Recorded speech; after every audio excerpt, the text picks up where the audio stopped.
Welcome back to another video. Today I'll be showing you guys how to sew a corset dress. Now the funny thing is this video is 2 years later. So I'd made a dress for my friend's 30th. She's going to be 32 this year.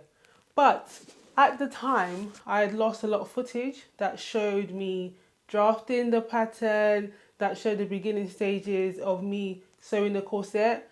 So I just got really frustrated and I kind of parked it for a long time.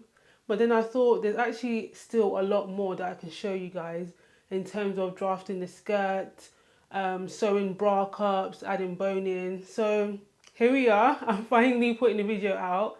If you do want a more kind of in-depth tutorial on how to sew a corset like this one from start to finish, I actually have 2 up on my channel already. So after you watch this one, make sure you go watch the other 2 as well, and that will give you a really comprehensive idea on how to structure and sew a corset from start to finish. So yeah, let's get straight into this one. Hopefully you find the process useful. So this is the fabric and this is the bodice, and this is where the bra cup will go. I've added all my boning channels as well, and I've started to embellish it here and done little beadings here. And this is this pack of beading that I've put, and then I've got some more here that I'm gonna add. I've got loads that I'm looking to add to it, and these ones are press on, so this is it's the same as this. I've done my boning channels here, and this is the plastic boning that I'm gonna use. So I'm just gonna measure it and cut it to size. Scissors normally just cuts it just fine. So that's what this one looks like. And then this one, doing the same thing. But here I'm just going to make sure that I angle it. And then I've got this nail file as well. So that's just to curve it and make sure that it's nice and shaped round. I have cut my boning and I've curved it here. So I just used the nail file to do that. So I curved it round like this, and I'm going to put it into the boning channels.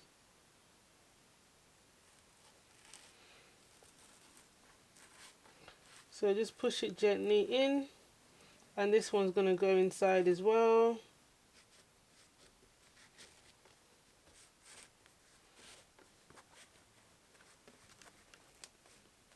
Here are my cut pieces, which I'm sewing together using the notches. So I'm just going to pin them here, right sides together. I'm sewing my bra anchor pieces together. Then I'm also sewing my bra foam.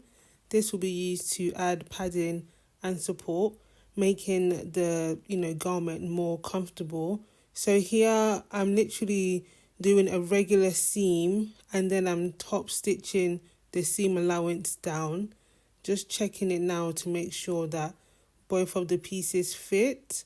So when I'm placing the anchor on top of the bra padding, I'm going to place it so that the wrong sides are facing each other, so the raw edges are covered. Now I'm doing something called, I think it's called bus caging. So this is interfacing that I'm using. It's the iron-on interfacing. So one side has a sticky residue which will adhere to my main fabric once I've pressed it with an iron. I'm doing the same process of sewing the bra pieces together.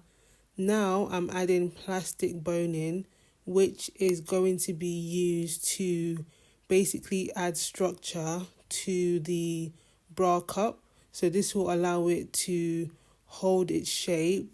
Because here my client/friend is she's a bustier girl, so I basically need to make sure that it will hold up all throughout the night. Okay, my dress is coming along really nicely, and I'm working on the bra section of it. This is the inside, so I've used a technique called, I think it's bust caging or bra caging. I learned it on YouTube actually from a great channel called Draping class, and I'll link it down below or put it somewhere in the video so you guys can follow it. And basically this is interfacing that I've sewn together, and the inside here is plastic boning that I've sewn onto it, and it really helps to give it structure. You can see how it's standing by itself. This layer is my anchor fabric, so this is my main fabric, and I've ironed on very light interfacing just to give it a little bit of body. And this is the cut and sew bra foam that I've sewn in exactly the same way as my other two pieces. And this is the layer that's going to touch the skin. This is stiff and it needs to cover it. So when I put all the layers together, this is the outside, this is the inside to give it structure. This is iron-on interfacing, so I'm going to take it to my iron and press it together so it's fully attached. And then this foam is going to go on the inside like this, and you can see it has really great structure to it. I'm showing this to my friend. I can't remember what bra size she is, but I think she's at least a D or something, so it's really going to give structure and it's going to look great. So it's quite late, as you can see behind me it's dark, and I'm near the end of the day, so I'm going to stop because it's never a good thing to sew when you're tired. This is what the bodice looks like so far. I've done one cup and I've just embellished it. So this is I've hand sewn these on to the cup, and this is what the back looks like. I haven't added the underwire or anything. This is the second cup I've done. I tried the first one on her and it was way too big, so this is the second one that I'm drafting, and I don't want to put in the cup, the second cup, do the whole underwire thing and it doesn't fit right. So I'm going to try it on her first and see. But in the meantime, I can get on with sewing the other things, such as the lace-up back, putting in my eyelets and stuff like that. I'll show you guys a closer picture. I'm not sure about this curve. It's not really looking as I want it to look, so I'm still trying to figure it out. But I think once I see it on her body, then that will give me an idea if I'm on the right direction. Right, I'm still at this. It's the next day, and I have cut the skirt part of the dress, but I'll show you guys what the bodice is looking like at the moment. I've taken off the breast cup that I attached. This is what it looks like, but when I tried it on my client, it was about an inch too short and there was a lot of spillage, so back to the drawing board with this. And I've cut the skirt, and this is what it looks like. This is the front, and it has ruching here. It has that V shape to go with the shape of the corset, and then at the back it has this wrap around here. And I have my two back pieces. Again, it follows that V shape. So when I kind of unfold it, it will line up like that. So yeah, I'm going to put those two pieces together. I'm probably going to align it as well, and hopefully that can help me visualize it, because I have spent an uncountable amount of hours on this already, and I just need it to look more done than it does. This is the top and the skirt parts of the dress, and now I'm moving on to probably the most tedious / longest part in this process, which is adding the rhinestones to the entire dress. Basically, So here I'm arranging it onto the petal design so it follows the design. And the rhinestones, they're not showing up too well on camera, but they have a really nice glisten. They add a really nice embellishment, and it just gives it a nice shine and really makes the dress look more extravagant. So I'm literally arranging it one by one into the design that I want.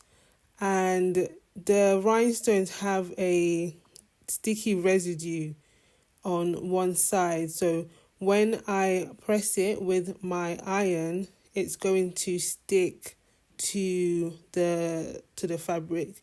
And here I'm using a cloth over the rhinestones because I don't want to damage my iron in case one of the rhinestones, for example, is facing the wrong way. I wouldn't now want that glue to be accidentally transferred onto my iron. So yeah, I'm not going to show everything, but you get the gist of what this will look like. This is the moment of truth where she tries on the dress and she liked it. She liked it. I liked it. You can see she's dancing, she's happy, and I'm just doing adjustments while she has the dress on, figuring out how long the strap should be. And she's moving around so much, I'm having to tell her just to, stay still for one moment so I can finish my amendments. And it was weird having so many blind fittings because the design of the dress was a surprise. So yeah, we're just finalizing the last of the changes now. So I'm guessing I just played the footage of having the fitting with my friend slash client, and you know what? As long as she's happy with it, like I was really happy with her reaction with things like this. Like I'm always so scared, but she really loved it. It was weird having like so many blind fittings with her not seeing it and like kind of having to work out fit issues on my own and think, okay, is she gonna like the way this falls on her body? And even though the dress is pretty much, I want to say 90% done, the remaining 10% is still so much work. The left side has underwire and the right side of the cup doesn't. This is what the cup looks like when they both have underwire.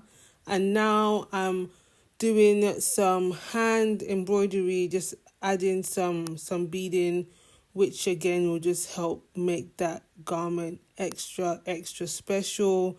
Some of the details look quite faint on camera, but in person it makes all the difference. She loved the dress, I loved the dress. Everyone that saw her in it commented on how beautiful it was. And I was really happy that I was able to deliver this project for her. And it's so weird looking back 2 years ago what I was able to do. And like that time it was a challenge for me because I'd never made a corset for someone other than myself. And I really appreciate the fact that she gave me full creative control. I got the fabric, I came up with the design, and we had a lot of blind fittings until like the final one where she finally got to see, okay, this is what the dress looks like. And on the day of her birthday, it was a bit of a mad dash to get her ready because pretty much everything that could go wrong went wrong. And I was there lacing up her corset. One friend was putting her shoes on. One friend was finishing her makeup. One friend was putting lotion on her so that she can get there in time. But it was such a great day. And I'm really happy that it all came together in the end. And I'm happy I'm sharing this video, even though there's some footage I would have liked to have shown you guys, but there we are. And yeah, if you like this kind of video, please make sure you subscribe so you can stay tuned for more content like this. And I am nearly at 1,000 subscribers, guys. Like, I'm close to that number. So if you do appreciate what I do and you find this type of videos useful, I would really appreciate it if you subscribed. And yeah, hopefully I hope to have a more consistent upload schedule. I think right now I will aim for twice a month, you know, every 2 weeks to be posting a tutorial. If you do have any suggestions for what you would like to learn, something that is not kind of widely known, or you feel like people aren't quite explaining in a way that you'll get, do put it down in the comments, because I do make a lot of videos responding to people's questions. So yeah, until the next one, hopefully in 2 weeks time.